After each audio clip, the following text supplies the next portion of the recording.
তো হঠাৎ করে রেডি হয়ে গেলাম, তার একটাই কারণ, যেতে হবে থোবড়া দেখাতে।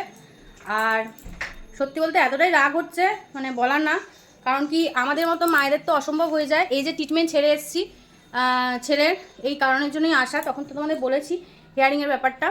তো এই থোবড়া দেখাতে এখন যেতে হচ্ছে। এখন বাজে ঘড়িতে 12:30 বাজতে চললো। এই টাইমে ছেলে ঘুমায়, এর জন্য আমাকে নিয়েও যেতে হবে। যে বাড়িতে যদি কাউকে দেখতেও বলে যাই তাও থাকবে না, কান্নাকাটি শুরু করে দেবে। এই যে ওকেও রেডি করিয়ে দিয়েছি, আর ওই যে কার্তিকও রেডি হয়ে গেছে।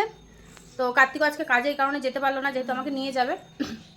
তো সত্যি কথা বলছি যে আজকে কত মানুষ মানে বয়স্করা ট্রিটমেন্টের জন্য বাইরে আছে, বাড়িতেও বয়স্করা বিছানায় শয্যা, কত মানুষ আছে আমাদের মতো এই যে বাচ্চা নিয়ে। বরঞ্চ আমার প্রবলেম হচ্ছে বলে আমি কথাটা বলছি, কার প্রবলেম হচ্ছে না হচ্ছে আমি জানি না, কিন্তু আমার প্রবলেম হচ্ছে। যেহেতু আমি ছেলের ট্রিটমেন্টটা বন্ধ করে এসেছি, ওদিকে আমার টাকাটা গেছে, রুম ভাড়ার টাকা গেছে, প্লাস ওখানে যে ট্রিটমেন্ট করাই সেটার টাকা গেছে। তো সেগুলো সব চলে গেল জলে, এই শুধু থোবড়া দেখানোর জন্য। তো যাই, থোবড়াটা দেখিয়ে আসি, যদি পছন্দ হয় রাখবে, না হোক চলো।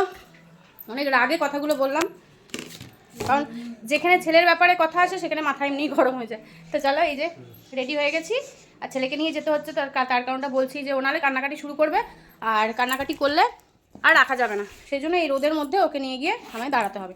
চলো দেখি কি হয়। টাটা।